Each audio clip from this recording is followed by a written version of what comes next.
बिहार में इस वक्त जो गूंज सुनाई दे रही है उससे प्रधानमंत्री नरेंद्र मोदी और देश के गृह मंत्री अमित शाह के माथे पर बल पड़ना लाजमी है। इस वक्त भाजपा में जबरदस्त खलबली मची हुई है। मुद्दा क्या है मैं आपको बताता हूं दोस्तों, क्योंकि ये जो फैसला बिहार की विधानसभा में हुआ है इसकी गूंज देश भर में सुनाई पड़ने वाली है, खासतौर से उत्तर प्रदेश में। खबर क्या मैं आपको बताता हूं दोस्तों।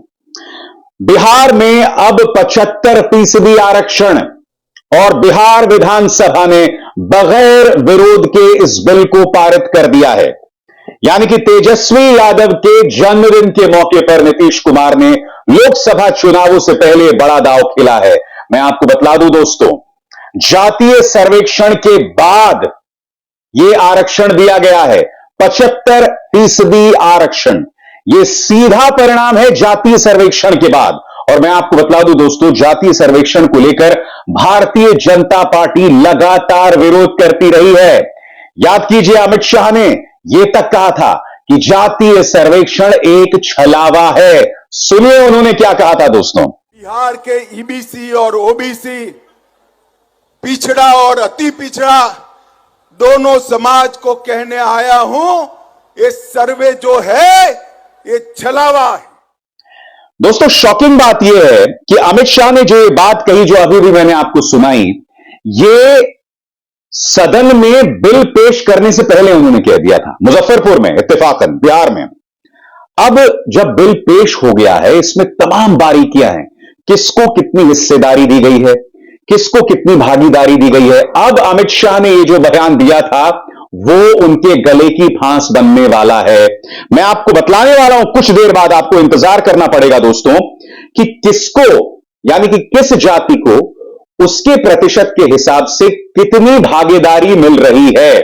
मैं आपको बतलाना चाहता हूं, आपकी स्क्रीन में बिहार में अब 75% आरक्षण, बिहार विधानसभा में आरक्षण संशोधन विधेयक 2030 पेश किया गया है। इसमें सरकारी सेवाओं में अनुसूचित जातियों, अनुसूचित जनजातियों और अन्य पिछड़े वर्गों के लिए 15% अतिरिक्त आरक्षण दिए जाने की व्यवस्था है।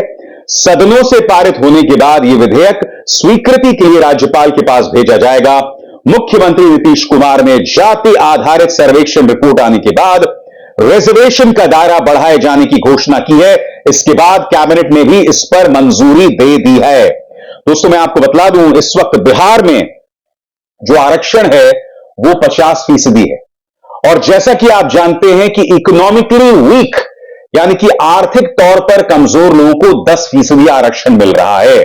अब अगर 65% आरक्षण और 10% जो इकोनॉमिकली वीकर सेक्शन को आरक्षण मिल रहा है, इसे मिला लिया जाए तो स्वाभाविक सी बात है दोस्तों, ये 75% हो जाता है। अब मैं आपको बतलाने वाला हूं दोस्तों कि किसे अपनी आबादी के हिसाब से कितना मिला। एक एक शब्द पर गौर कीजिएगा आपकी स्क्रीन पर। मुख्यमंत्री ने सदन में प्रस्ताव रखा था कि सर्वेक्षण के मुताबिक शेड्यूल कास्ट जो आबादी का 19.7% है, उसे 20% आरक्षण मिलना चाहिए, जो मौजूदा 16% से ज्यादा है। शेड्यूल ट्राइब जिनकी जनसंख्या में हिस्सेदारी 1.7% है, उन्हें आरक्षण 1% से दोगुना करके 2% मिलने वाला है। ओबीसी जो आबादी का 27% है, उन्हें 12% आरक्षण मिलेगा। जबकि अत्यंत पिछड़ा वर्ग यानी ईबीसी जो आबादी का 36% है, उन्हें 18% आरक्षण मिलने वाला है। नीतीश ने प्रस्ताव रखा है कि दोनों समुदायों को एक साथ 43% आरक्षण मिलना चाहिए। इन बढ़ोतरी में आर्थिक रूप से कमजोर वर्ग के लिए 10% आरक्षण शामिल नहीं है। ईडब्ल्यूएस कोटा के साथ बिहार में अब आरक्षण 75% बढ़ गया है। दोस्तों ये जो एक ऐसा मुद्दा है, इसमें न सिर्फ बिहार बल्कि राष्ट्रीय स्तर पर राहुल गांधी भी लगे हुए हैं। और ये जो तालमेल है वो लगातार दिखाई दे रहा है। एक तरफ नीतीश कुमार इतिहास के पन्नों में अपने आप को दर्ज कर रहे हैं, ये जो दांव उन्होंने खेला है। और सबसे बड़ी बात, तेजस्वी यादव के जन्मदिन के मौके पर आपको इसके मायनों को समझना पड़ेगा दोस्तों। कहने को इसके सूत्रधार नीतीश कुमार हैं, मगर आप जानते हैं कि बार बार तेजस्वी यादव एक चेहरे के तौर पर सामने उभर कर आ रहे हैं। और राष्ट्रीय स्तर पर याद कीजिए किस तरह से राहुल गांधी लगातार कहते आए हैं कि मैं जातीय सर्वेक्षण करवा कर रहूंगा और कोई नहीं रोक सकता। याद कीजिए अभी हाल ही में राहुल गांधी ने क्या कहा था, सुनते हैं। प्रधानमंत्री हर रोज ओबीसी की बात करते हैं, ओबीसी प्राइड की बात करते हैं, मगर ओबीसी के लिए किया क्या? अब जब मैंने ये बात बोली, उनका रिस्पॉन्स बड़ा इंटरेस्टिंग है। वो कहते हैं कि लोकसभा में हमारा रिप्रेजेंटेशन है। लोकसभा में रिप्रेजेंटेशन का क्या लेना देना है? मैं कह रहा हूं कि बजट डिसीजन जो लेते हैं, जो बजट को ऑफिसर्स हैं, जो बजट को कंट्रोल करते हैं, 5% ओबीसी निर्णय ले रहे हैं। और मैंने सिर्फ यह सवाल पूछा, क्या हिंदुस्तान में ओबीसी की आबादी 5% है? यह मैं जानना चाहता हूं। अगर 5% है तो फिर वो ठीक है, उसको मैं एक्सेप्ट करने के लिए तैयार हूं। मगर अगर वो 5% से ज्यादा है तो मुझे यह पता लगाना है, और एक बार मैं मन बना लेता हूं, मैं छोड़ता नहीं हूं, मुझे यह पता लगाना है ये ओबीसी हिंदुस्तान में कितने हैं, और जितने हैं उतनी भागीदारी इनको मिलनी चाहिए। इस वक्त भारतीय जनता पार्टी को समझ नहीं आ रहा कि वो क्या करें। यही वजह है कि सांप्रदायिक तौर पर भड़काऊ बयान लगातार भाजपा के बड़े बड़े नेता दे रहे हैं राम मंदिर को लेकर। भाजपा को लग रहा है कि मुकाबला जो है वो मंडल बनाम कमंडल होगा, और उन्हें ऐसा लग रहा है कि 22 जनवरी जब राम मंदिर की प्राण प्रतिष्ठा होगी, भाजपा को यह लग रहा है कि कमंडल के सामने मंडल जो है वो बौना हो जाएगा। मगर यह भाजपा की खुशफहमी है, गलतफहमी है, और मैं आपको बताता हूं क्यों। क्योंकि लगातार तेजस्वी यादव और राहुल गांधी अपनी सभाओं में बार बार बुनियादी मुद्दों को जोर दे रहे हैं। तेजस्वी यादव तो यह कह रहे हैं कि भाई आपको हिंदू मुस्लिम चाहिए या नौकरी चाहिए। जाहिर सी बात है, इस देश का युवा, उसे जो सबसे बड़ी जरूरत है वो है अपने परिवार का पेट भरने को लेकर। अब वो नफरती मुद्दों में अपना भविष्य तो बर्बाद नहीं करेगा ना, जो भाजपा चाहती है, क्योंकि भाजपा चाहती है कि आप लोग इन्हीं मुद्दों में उलझ कर रह जाएं। तेजस्वी यादव ने अपनी सभा में कहा है कि आपको नौकरी चाहिए या हिंदू मुस्लिम, और युवाओं ने एक स्वर से इसका जवाब दिया था। याद कीजिए तेजस्वी यादव ने उस मुद्दे को कैसा रखा था। आप लोगों को कैसन सरकार चाहिए, हिंदू मुसलमान वाली या नौकरी वाली?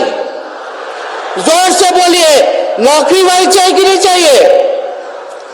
तो आप सब लोग जो है, आप लोगों को हम धन्यवाद देते हैं, और आपने नौकरी के नाम पर जो है आप लोगों ने वोट दिया था, और इस पे हम लोग जो है पूरी निष्ठा से हम लोग जो है काम कर रहे हैं। और आप समझिए कि आप लोगों के चेहरे पे जो खुशी है, जो आप लोगों को नौकरी मिली है, आप लोगों के कंधे पे एक बड़ी जिम्मेवारी है, लगभग 2 करोड़ बच्चों के भविष्य को सुनहरा करना है। तो एक तरह से कहा जा सकता है दोस्तों, नीतीश कुमार ने ये जो दांव खेला है, इसकी गूंज अब देश भर में सुनाई पड़ेगी। पड़ोसी राज्य उत्तर प्रदेश, क्या उत्तर प्रदेश में इसकी गूंज सुनाई देगी? दोस्तों, इसके लिए बहुत जरूरी हो जाता है कि जिस आक्रामक अंदाज में तेजस्वी और नीतीश कुमार बिहार में सियासत कर रहे हैं, अखिलेश यादव को भी वैसा करना होगा। मुझे न जाने क्यों दोस्तों कभी कभी लगता है कि अखिलेश यादव के तेवरों में एक हल्की सी ढिलाई है। मैं जानता हूं कि मीडिया आपके खिलाफ है, मगर आपको जमीन पर उतरना पड़ेगा। कहीं ना कहीं वो तालमेल बिठाना पड़ेगा तेजस्वी यादव के साथ, जिसके जरिए आप उत्तर प्रदेश में अपनी राजनीतिक दस्तक दे सकें। क्योंकि इस वक्त जो सबसे दुखद बात है कि बहन जी यानी कि मायावती, बीएसपी, इस वक्त भाजपा की बी टीम बन के रह गई है। भारतीय जनता पार्टी की नीतियों का विरोध आप कभी भी मायावती को करते नहीं सुनते। बहुत ही हल्के अंदाज में वो सामने उभर कर आती हैं। जब उनके सांसद कुंवर दानिश अली की बेइज्जती खुद रमेश बिधूड़ी ने की थी, तो आपको याद है तब मायावती की तरफ से एक हल्का सा बयान आया था, और उसके अलावा कुछ नहीं, शायद वो भी ना आया होगा। कहने का अर्थ यहां पर यह है कि अगर इस मौके पर बीएसपी कमजोर हो रही है, तो बहुत जरूरी हो जाता है कि अखिलेश इस मुद्दे पर उग्र तेवर अपनाएं, खासतौर से जातीय सर्वेक्षण को लेकर उन्हें कहीं ना कहीं उत्तर प्रदेश की जनता को बतलाना पड़ेगा कि देखो बिहार में क्या हो रहा है। उन्हें यह बतलाना पड़ेगा कि बिहार में जातीय सर्वेक्षण हुआ और आरक्षण का दायरा 50% से बढ़कर 75% हो गया। जी हां, किस तरह से पिछड़े वर्गों को जो आरक्षण है उसका दायरा लगातार बढ़ता जा रहा है। ये तमाम मुद्दे हैं जिसे अखिलेश यादव को उत्तर प्रदेश में पुरजोर तरीके से उठाना पड़ेगा, बिल्कुल उसी अंदाज में जिस अंदाज में नीतीश कुमार उठा रहे हैं, तेजस्वी यादव उठा रहे हैं और राहुल गांधी राष्ट्रीय स्तर पर उठा रहे हैं। बहुत दिलचस्प टाइम है दोस्तों, और एक तरह से कहा जा सकता है कि लोकसभा चुनावों से ठीक पहले बिहार में खेला हो गया है। याद कीजिए, पिछली बार लोकसभा चुनावों में बिहार में भाजपा और गठबंधन को मिली थी 38 सीटें। अगर माहौल में कोई बहुत ड्रामेटिक या नाटकीय परिवर्तन नहीं आया तो लोकसभा चुनाव बिहार से भाजपा के लिए एक बुरी खबर लाने वाले हैं।